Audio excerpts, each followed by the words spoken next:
Hi folks, welcome to the next video. In this video we're going to be talking about one-handed grooves.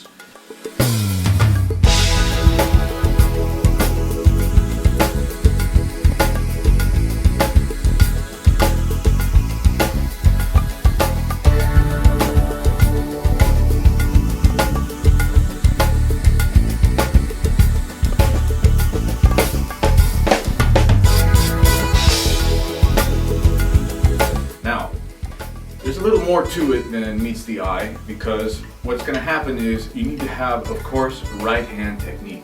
But to really fill it out and play ghost notes and the rest, we're going to talk about a few different ways to make it really happen and get it really grooving. The way I really got my right hand to go fast is by playing a lot of samba gigs. As you know, samba players, the real samba players don't do this. Right? They don't do that type of thing with the right hand. It's not like this. Okay, that's not samba. So the real cats, they do this kind of thing.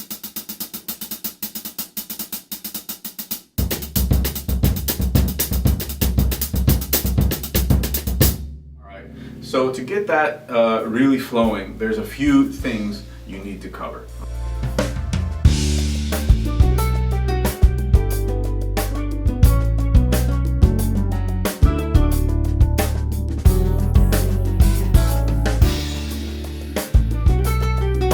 I did was really work on my basic hand technique first. So what I suggest, of course, using wrist, doing every stroke like this. Be careful with that though, don't overdo it. The next thing is working with fingers, of course. There's tons of books on finger technique and things you can do to improve your finger technique. I want to get into that specifically. But the most important thing is using the rebound, okay? So if you don't know about the rebound, go back and watch the rebound videos in the online lesson section, the hand technique section. It's very important because to play smoothly and relaxed, you need to use rebound to get this out, okay? So the first exercise I would do in this case would be just one accent and one soft note, okay, or unaccented note. And it would be basically this. Okay, now try rebounding that as much as possible.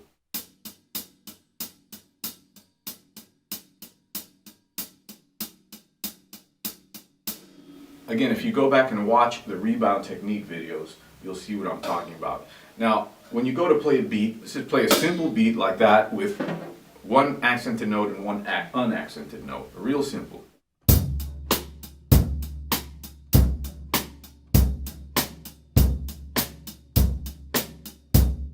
Of course, trying to use the rebound as much as possible.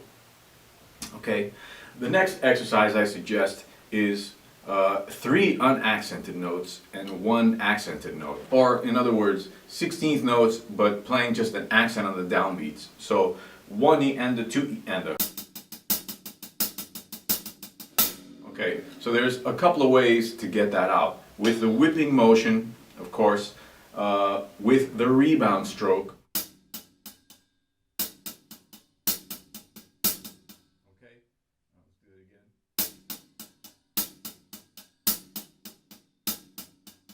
As much as possible with the rebound stroke. And with wrist, you might want to try. But that's really the most inefficient way, I think, to do it. Maybe at first, if you got to do all wrist until you get the rebound stroke and the other things happening, you got to do all the wrist. But eventually, you really want to work in the rebound. So a real simple beat like that with this rebound technique, let's check out first.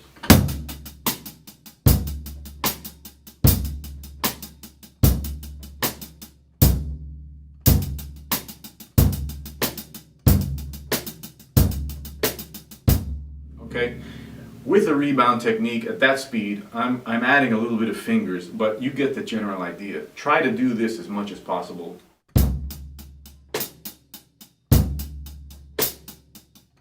Work only with the rebound, specifically only with the rebound to loosen up that fulcrum. It doesn't matter if it's perfect right now. What you really want to dominate is the feel of the hi-hat, okay, with the rebound. That's what you're going for there. Okay, so just a simple beat like this.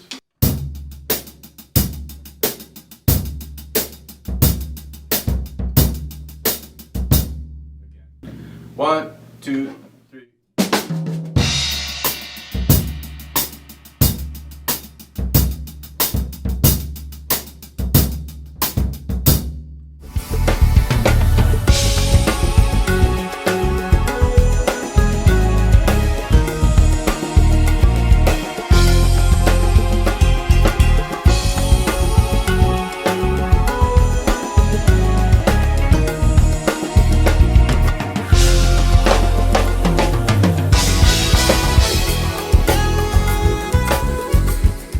Alright, so let's just add some snare drum into that and see how the dynamics of this thing change. 1, 2.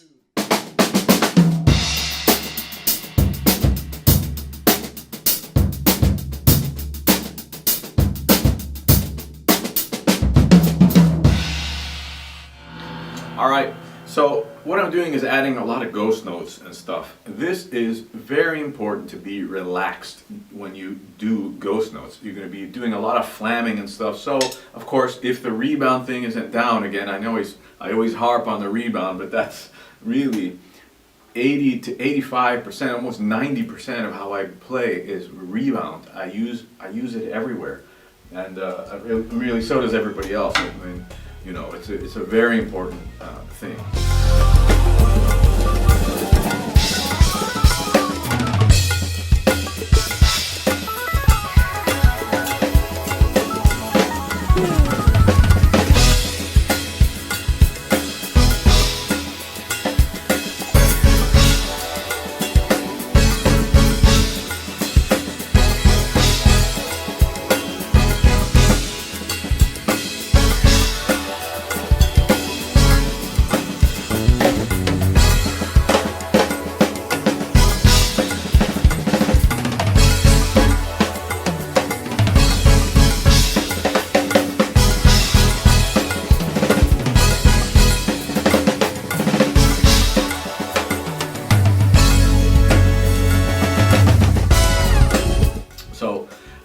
I suggest again doing 1 and 1, 1 accent, 1 normal note. 1, 2, 3.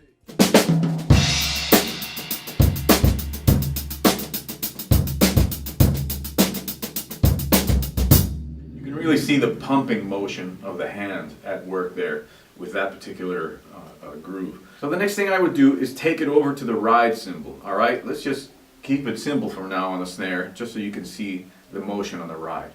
1, 2, 3.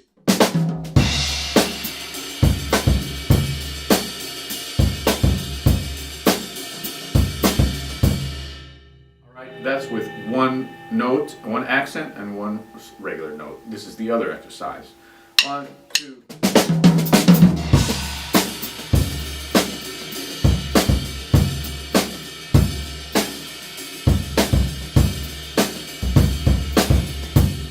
Alright, what I suggest to really get that going is maybe playing on the bell, the accented notes on the bell, the other ones on the body of the cymbal.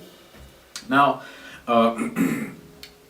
this is something you just have to really practice to get the speed up. Let's see how fast I can go with this. 1, 2.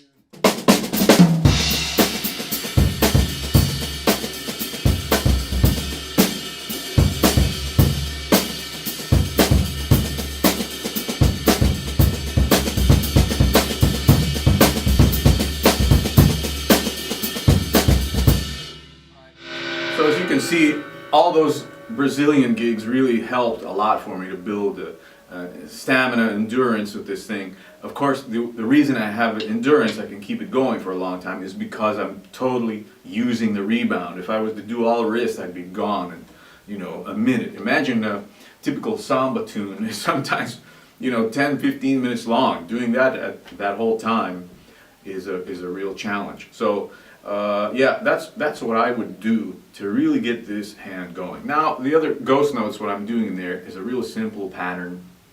It's 1 E enda, 2 E enda.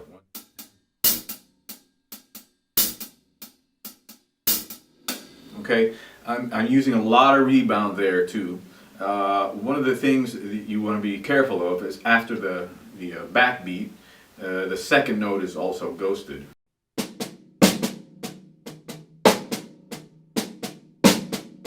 don't want that ghost note to sound really loud, okay? You want the backbeat to stand out. So 1, 2.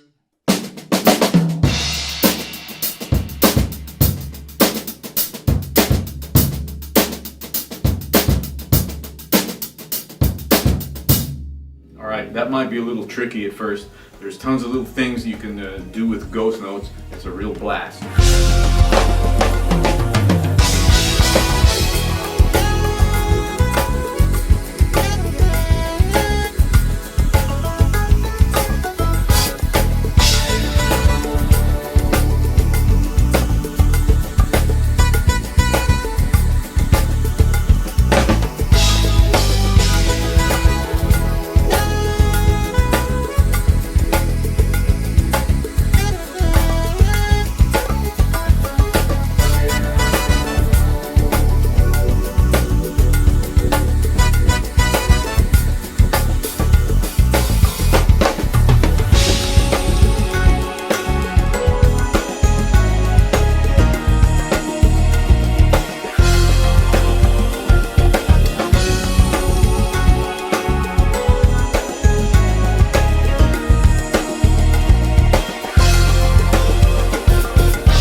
Main gist I want to give you is the right hand, getting it up to speed and being able to keep your right hand going for a long time.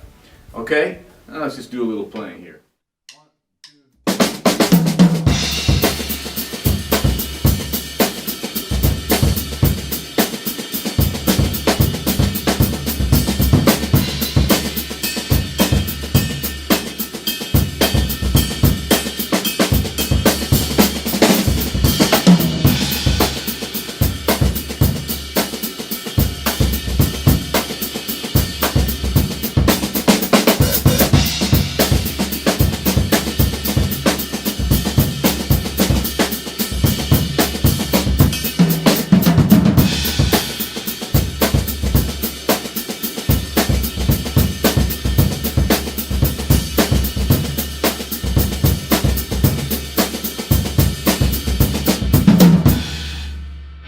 Alright, so I hope you enjoyed the clip. See you on the next one.